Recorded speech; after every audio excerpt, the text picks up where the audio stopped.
کچھ حیرت انگیز باتیں بھی بتا دوں۔ پیبلو ایسکوبار دنیا کی 10 امیر ترین لوگوں میں سے ایک بن گیا تھا۔ 1985 میں پیبلو ایسکوبار کی دولت تقریباً 30 ارب ڈالر تک پہنچ گئی تھی، جو آج تقریباً 57 ارب ڈالر بنتے ہیں۔ یہ اس وقت نہ صرف امریکہ میں بلکہ پوری دنیا میں کوکین سمگل کرنے والا سب سے بڑا ڈیلر بن چکا تھا۔ یہ ہر دن امریکہ میں تقریباً 500 ملین ڈالرز کی کوکین سمگل کر رہا تھا۔ اس کے پاس زیادہ تر پیسہ کیش کی صورت میں تھا۔ اس کو ہر ہفتے 1000 ڈالرز کے ربر بینڈز خریدنے پڑتے تھے تاکہ یہ ان کو اپنے پیسوں پر لگا سکے۔ یہ اپنے کیش کو ایک بہت بڑے ویئر ہاؤس میں رکھتا تھا اور ہر سال اس کے کروڑوں روپے صرف اس لیے غائب ہو جاتے تھے کیونکہ ان نوٹس کو یا تو چوہے کھا جاتے تھے یا پھر وہ نوٹ پھٹ جاتے تھے۔ دوستو، کہا جاتا ہے کہ ایک دفعہ یہ اور اس کی بیٹی ایک جنگل میں پکنک کے لیے رکے اور ان کے پاس جلانے کے لیے لکڑیاں ختم ہو چکی تھی۔ اس کی بیٹی کو سردی لگ رہی تھی۔ اس کے پاس اس وقت کافی کیش موجود تھا۔ اس نے لکڑیاں ڈھونڈنے کی بجائے تقریباً 20 لاکھ ڈالرز کو آگ لگا دی تاکہ اس کی بیٹی کو سردی نہ لگے۔ صرف اس کے پیسوں کو کیری کرنے کے لیے اس نے ایک ہوائی جہاز خریدا ہوا تھا۔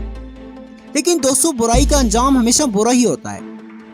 امریکہ کی حکومت پیبلو ایسکوبار کو پکڑنا چاہتی تھی اور بار بار کولمبیا کی حکومت سے ان کے حوالے کرنے کی ڈیمانڈ کر رہی تھی، لیکن پیبلو اتنا طاقتور تھا کہ اس کے خلاف کولمبیا میں کسی کو ایکشن لینے کی ہمت نہیں ہوتی تھی۔ پیبلو یہ بات بخوبی جانتا تھا، لیکن اس کے دل میں ڈر تھا کہ کہیں کولمبیا کی حکومت اس کو امریکہ کے حوالے نہ کر دے۔ اس نے حکومت کو کولمبیا کا 10 ارب ڈالرز کا قرضہ اتارنے کی پیشکش بھی کی تاکہ اس کے بدلے میں اس کو امریکہ کے حوالے نہ کرے۔ لیکن دوستو، اس کے جرم کی دستانیں کافی بڑھ چکی تھی اور پھر امریکن پریشر بھی تھا۔ اس کو احساس تھا کہ اس کو کسی بھی وقت گرفتار کر کے امریکہ کے حوالے کیا جا سکتا ہے۔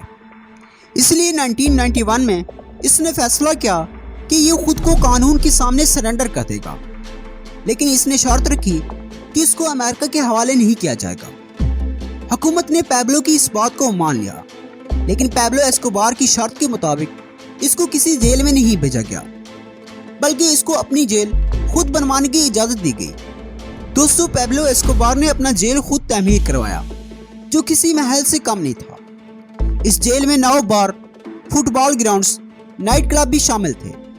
اس نے دنیا بھر سے انتہائی قیمتی جانور منگوا کر اس جیل میں زو بھی کھولا ہوا تھا۔ پیبلو ایسکوبار ایک عالیشان محل نما جیل میں رہتا تھا اور اس جیل کی حفاظت اس کے اپنے محافظ کرتے تھے۔ اس کے ساتھ اس کا وہ خاص آدمی جسے پپائے کہتے تھے، وہ بھی ساتھ میں رہتا تھا۔ لیکن اتنے عالیشان گھر میں رہنے کے باوجود بھی اس کی مجرمانہ سوچیں ختم نہ ہو سکی اور یہ اسی جیل سے بیٹھ کر لوگوں کو قتل کروانے اور کوکین سمگل کرنے کا کام کرتا رہا۔ اس کے سارے کام اس کا خاص بندہ پپائے سر انجام دیتا تھا۔ حکومت کو جب احساس ہوا کہ پیبلو ایسکوبار جرم کے راستے سے پیچھے نہیں ہٹا، تو حکومت نے اس کو قانون کی بنائی ہوئی جیل میں بھیجنے کا فیصلہ کر لیا۔ پیبلو ایسکوبار نے اس بات کا پہلے سے پتہ چلا لیا اور اس نے اپنے ساتھیوں کے ساتھ مل کر اپنے عالیشان جیل سے فرار ہونے کا پلان بنا لیا۔ دوستو، پیبلو ایسکوبار اس عالیشان جیل سے فرار ہونے میں کامیاب ہو گیا۔ پیبلو کو پکڑنے کے لیے امریکہ اور کولمبیا کی حکومت نے گٹھ جوڑ کر لیا۔ دوستو، آخرکار 16 مہینے کی شدید تلاش کے بعد اور کئی ملینز ڈالر خرچ کرنے کے بعد 2 دسمبر 1993 کو پولیس کو پیبلو کے ٹھکانے کا پتہ لگ گیا۔ یہ پیبلو کی سالگرہ سے ایک دن کے بعد کا واقعہ تھا۔ یہ اپنی سالگرہ کے اگلے دن کیک کھا کر اور ڈرگ لے کر سالگرہ منا رہا تھا، لیکن جس آدمی نے پیبلو کو ڈرگ دیا تھا اس کو پولیس نے ٹریس کر لیا۔ دوستو، کہا جاتا ہے کہ اس وقت پیبلو اپنے گھر کے بیسمنٹ میں چھپا ہوا تھا اور اپنے بیٹے سے فون پر بات کر رہا تھا۔ پولیس کے مطابق اس نے مقابلہ کرنے کی کوشش کی اور یہ اسی مقابلے میں مارا گیا۔ اس کی ٹانگ میں گولیاں لگی تھی، لیکن اس کی موت کے بارے میں اس کے بیٹے اور اس کے بھائیوں کا کچھ اور ہی خیال ہے۔ ان کے مطابق پیبلو نے خودکشی کی تھی۔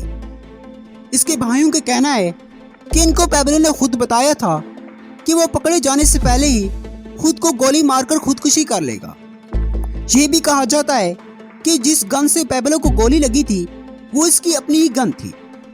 دوستو پیبلو کی موت کی خبر اس وقت دنیا کی سب سے بڑی خبر بن گئی تھی۔ کہا جاتا ہے کہ اس کی آخری رسومات میں 25,000 سے زیادہ لوگوں نے حصہ لیا۔ یہ سب وہ لوگ تھے جن کو پیبلو نے گھر بنا کر دیے تھے اور ان کی مدد کی تھی، لیکن اس نے ہزاروں لوگوں کو قتل بھی کروایا تھا، اس لیے کولمبیا میں زیادہ تر لوگ خوش تھے۔ دوستو اس کے ساتھ دلچسپ بات یہ بھی ہے کہ اس کے خاص آدمی اور ہٹ مین نے پولیس کے سامنے پہلے ہی خود کو سرنڈر کر دیا تھا۔ اس شخص نے 200 سے زیادہ لوگوں کو ٹارچر کر کے قتل کرنے کا اعتراف بھی کیا تھا۔ اس کو 24 سال کے لیے قید کی سزا ہوئی، کیونکہ کولمبیا میں سزائے موت کا حکم موجود نہیں۔ دوستو پیبلو اسکوبار کی فیملی میں اس کی بیٹیاں اور ایک بیٹا بھی شامل ہے۔ ان لوگوں نے پیبلو کے مرنے سے کافی عرصہ پہلے ہی جرمنی میں سیاسی پناہ حاصل کر لی تھی اور اب بھی وہ وہیں ہیں۔ جی تو پیارے دوستو، کیسی لگی آج کی یہ ہماری ویڈیو؟